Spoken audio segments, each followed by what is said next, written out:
Hey, it is Sunday, my favorite day, man. It's usually the day of the hookup or the after hookup, the aftermath. How many of you rolled a joint last night of oxytocin? Rolled it up, smoked it. How many of you snorted oxytocin? How many of you did the horizontal bump and had this oxytocin rush? How many of you found somebody on Tinder or stumbled across somebody on Bumble and decided to go and take a roll in the hay last night? Wow, Eddie Palmer and I have a new theory, and it's not really a new theory. It's going to be something that might blow you away. Maybe because a new revelation. New revelation. So Eddie, I'm guilty of it. I got to tell you. We've all been guilty of it. I was an oxytocin addict. I went to OAA, Oxytocin's Anonymous, right? OA, Oxytocin's Anonymous. And I used to sit up there and I'd be like, hi, my name is David Wygant. I'm an oxytocin addict. And I am addicted to giving women orgasms, and I'm addicted to getting an orgasm. And I was definitely spent a lot of my 20s, 30s, and 40s having these oxytocin, and I never went to the meetings. And I got to tell you, for those of you that have an addiction to oxytocin, at the end of the podcast, we're going to give you the website. It's called OA.com, oxytocinsanonymous.com. And if you believe that actually exists, it probably does.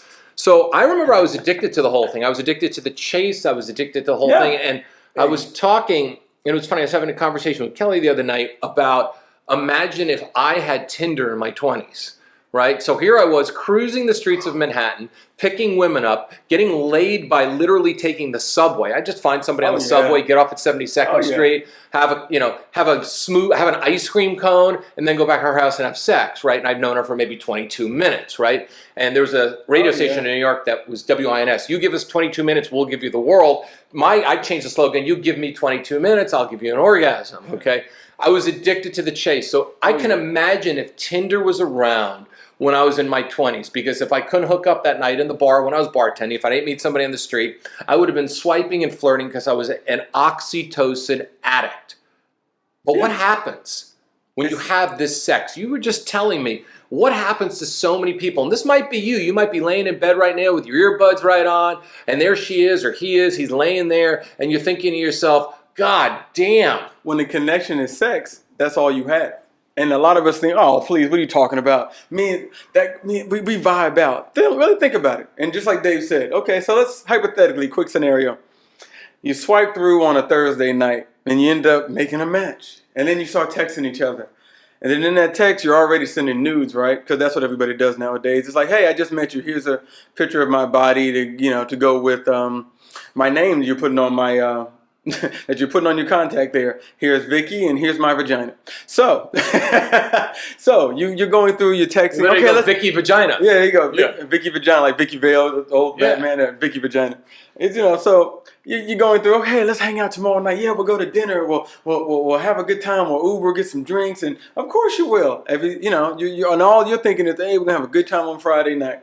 So you're at dinner, you have your drinks, you're having a great time because the drinks is giving you all the liquid courage you need. Everybody's great when you're drinking. They're such a great person. They're so open and honest. Of course they are. You're 4, 5, 8 drinks in the wind, most people. Or let's say 3 glasses of wine in the wind for most women. 4, once you get that 4, that's all downhill. Everybody knows that. And then, including guys, hint, hint, ladies. And then what? You go back to his or her place and you have great sex, right? It's Friday night. Had great sex. You wake up, everybody's Ubering or driving home and smiles, and then got home safe, great. And everybody's quiet for that Saturday. And then Saturday night, you might be hanging out with your girlfriends and your boyfriends and you're drinking again. And then what do you think? Oh, as soon as you get drunk and horny, how much you like that person. Let's fast forward another week. Now you've had sex about 6, 7 times, and you might sneak through on a Wednesday night over to their place and all that. And then one of you says, so, who else are you seeing? And the walls start closing in. What's wrong now? Because, what do you mean, who else was seeing? What difference does it make? We're getting to know each other. Are you really getting to know them, or are you just constantly hooking up with them? Because that's what you're going to find 2 months later when you come back. You go, I wasted 2 months of my life with somebody I had nothing in. You had sex with them, and then once the sex got old, the relationship did too, because there's never a relationship. It was always you having sex. Yeah, it's funny about that. I have had so many of those relationships. So many, and I have too. So many where I meet somebody, I hear, you and I are very good listeners. I hear what they're all about. I'm really turned on. We date beautiful women. You get really fucking turned on by them. And then you go and they would just literally want to have sex with you. So you'd have sex with them. And then all of a sudden, the oxytocin would just make you deaf, dumb, and blind. It was like the pinball wizard, right? And the whole song would be, it's an oxytocin wizard. Remember the song Pinball Wizard, right? That's an old one. That's an old one, right? So the oxytocin wizard would kick in. And I got to tell you, I would all of a sudden, like a month or two in, there'd be this like, literally like red flag. I remember when I was dating somebody, this is a funny story. I won't tell you her name, okay? There's no reason, because there's no reason to call her out at all, because you know what? Even though she was not good for me, she might be good for somebody else, right? So I'm not going to sit here and trash her because there's no reason to trash her at all. But I remember I got really high with her like 2 weeks into the relationship. I don't know if we had sex or not, but I did one of those like pot strips, those oil fucking strips, the ones that are way too strong. They're the ones that like, fucking Ray Lewis needed to have after he fucking, or John Lynch after he hit people too hard during the game to forget about his pain. And I remember eating this strip, and we got really high, and we went to opposite sides of the bed because we couldn't handle it. And every time I looked at her, I saw horns coming out of her fucking head. Warning sign. Because that relationship, she did turn into the devil many times in that relationship, right? Once again, it doesn't matter, because when two people are mixed the wrong way, someone's going to be the devil, and it's got nothing to do, because I always wish people, go ahead, go find somebody who's better for you. Go find Satan, and the two of you can have little devil children together, right? Pitchfork fights. Exactly. You can have pitchfork fights instead of oxytocin. But I remember seeing her for what she was. And then there are other warning signs and cracks. And the problem is when you have sex too fast in a relationship, the warning signs come. You're blind, deaf, and dumb. You are. And you look at the warning signs, and you even go to your friends, and they go, careful, Dave. Eddie, careful, man. You've been there before. And then what's the first thing you do when your friends say, careful? Oh, no. But wait. Let me explain. It's different. No, it's not. You're enjoying the sex. And so it's heightening. Your sexual arousal has dumbed down everything else. Your common sense, out the fucking window. Yes. Your logic, out the fucking window. But guess what? The sex is amazing. And as soon as the sex goes from amazing to, I'm used to it now, guess what your logic does? It starts to crawl back in that fucking window. So now you got half your body hanging through the window trying to get back in. You're like, who is this person? And how many of this is you? Honestly, I've been banging this chick with unprotected sex for 2 months, and I don't really know if I'm the only guy she's banging.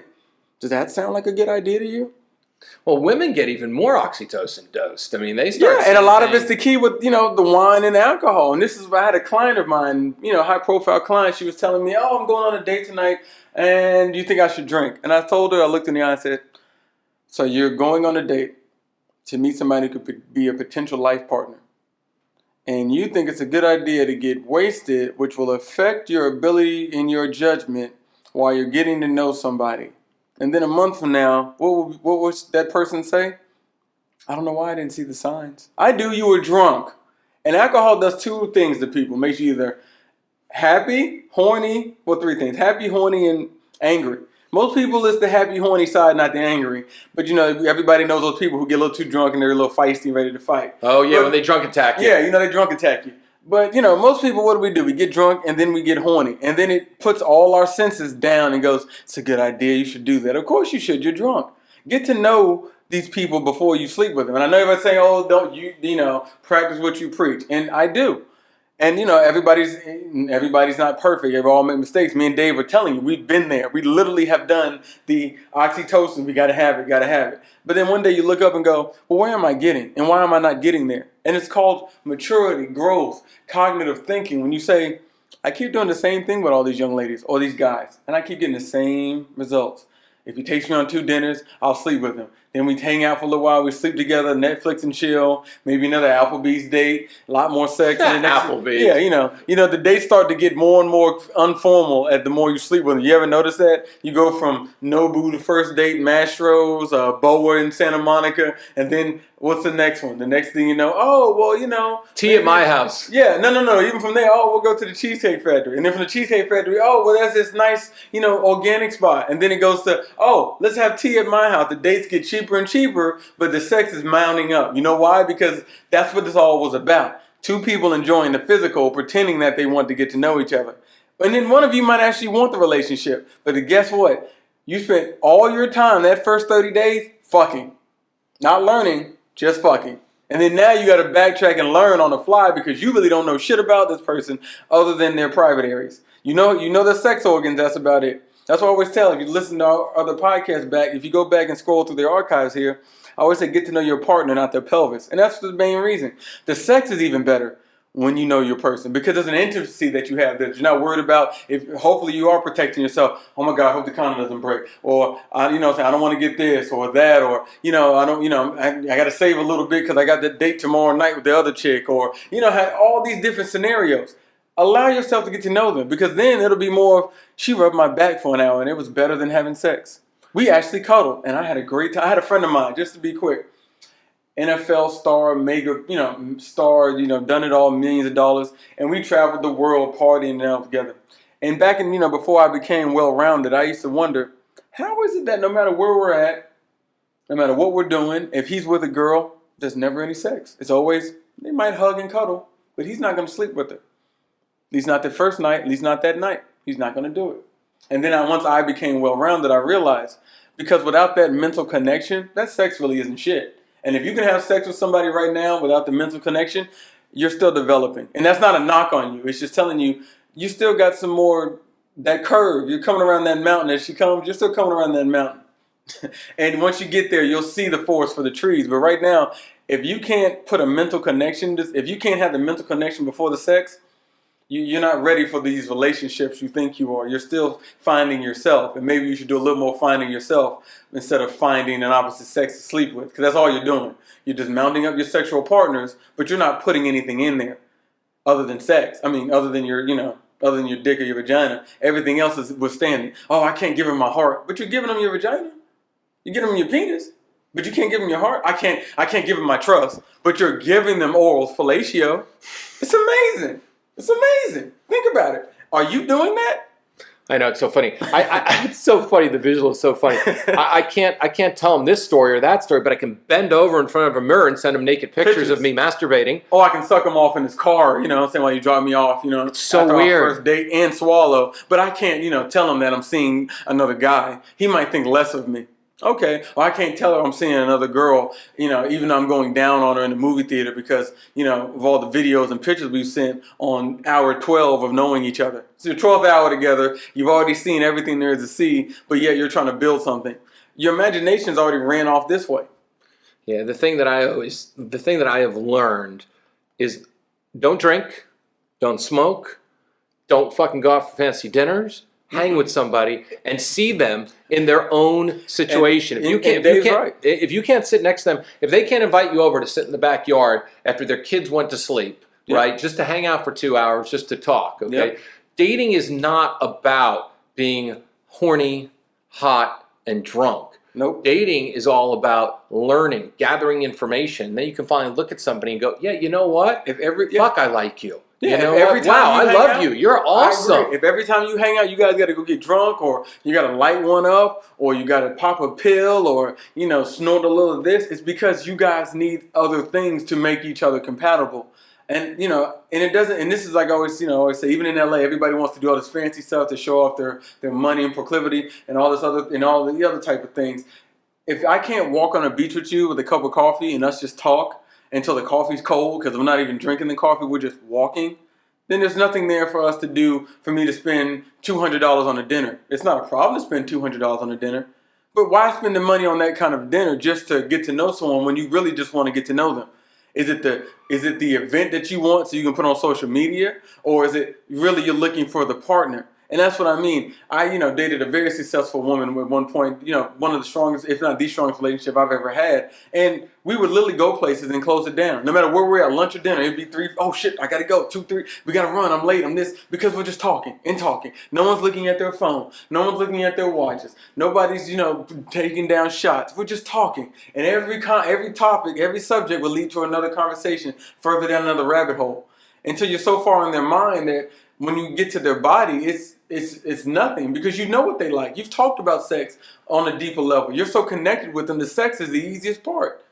But of course, in the beginning, when it's all sex, it's all a lot of drugs, it's a lot of alcohol because you need the mental state to unease. Otherwise, you're on top of each other, looking at each other with this angst. Oh God. I know. All these questions are going through your head about the person, but nobody's stopping. Most of us don't even actually think about it. How many people have you had sex with after just getting to know them, and you didn't even demand they wear a condom or you put a condom on and no one said anything? You don't know how many people each other sleeping with, but no one's demanding any protection. It's just, well, he didn't, and I didn't want to ask, and she didn't make me, so I wasn't going to, and we'll figure all the other stuff out on the back end. Stop figuring everything out on the back end and on the front end. Normally, let's look at this situation.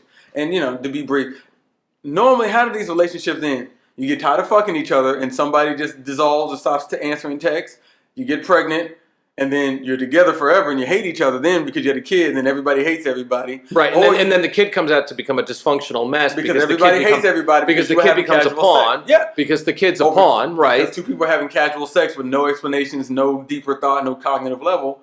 Or you end up with that abortion and you're jaded, scarred emotionally and physically for life because of some things you had to go through because of your decision making.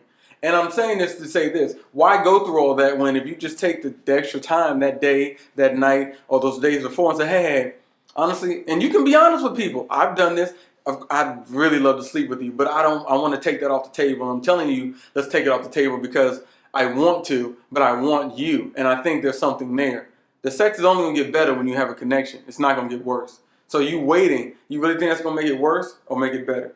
It gets better every single day, every single minute. When you're hanging out with because 6 months from now it's still fun, and there's other things you want to do with that person. Oh my God, they're like your best friend in the whole wide world. Like I remember I told you this weekend when I was driving up to Big Bear and I was driving her car and I didn't know whether because the German cars tell us, right? Yeah, 27 miles to empty, right? The Nazi sleigh, right. The Nazi sleigh does it all the time, but the Japanese cars they just like to sneak up because they have they're such a passive culture to begin with, so they're like ha ha ha, you ran out of gas, right? So we were driving, and I was driving up the mountain in Big Bear, and it was fucking. All of a sudden, I looked down and I said, "Hey, how long how long does the light last for?" And she looks at me. She says, "What do you mean?" I said, "Your gas light's on." She goes, "I don't know." And at that moment, she looks at me. She goes, "We're fine, right?" And we just chatted and talked and had fun. And we got to the gas station. She said to me, she says, "It really wouldn't matter if we ran out of gas or not because we have so much fun. Who cares if we were together on the side of the road waiting for AAA for 3 hours, right?" And that's where you want to get to. You want to get to that point where you look at that person and go, fuck, I love you. You're my friend, instead of, God, I love you, but shut the fuck up. Or you don't want to start looking for, the thing is, if you allow someone to come into your life, the warning signs will show up and then consciously you can look and go, hey, there's some shit that this person, this is how they react to certain things. How can I help them? How can I make them be a better person? And what happens is when you don't smoke and don't snort and don't do all this stuff and don't have sex, pill pop, and it's all like that stuff. You actually see the real person show up. Yeah. And that's important. Anyway, we went way over for Hot, Horny, and Drunk today. EddiePalmer12@gmail.com. And Eddie, tell them what you're going to do to make them even hot, hornier, and even drunker. Get the weight off and we get it off quickly. If you go to my Instagram page, Eddie Palmer Eddie P 365 Eddie _P 365. You'll see a lot of different, before and afters and all that. No bull, no all this, buy a bunch of pills, a bunch of stuff, and spend all this time and money to be wasted. You want to get in, you want to get out, you got a vacation coming up, you want to live better. Male, female, disabled, crippled, injured, surgically repaired, doesn't matter. We do it all. We never close 24 hours a day. We're here to help. And that's basically what life is, helping the person, each other become better. And that's what we're trying to do here. Hope you're enjoying the podcast. That's why we're trying to do these. Spread the podcast around. Just spread it to your friends who spread their legs like cream cheese on a bagel on a Sunday morning, because it is Sunday right now. Spread it all over the place. 10-minute daily reality check. Radical self-help that doesn't suck.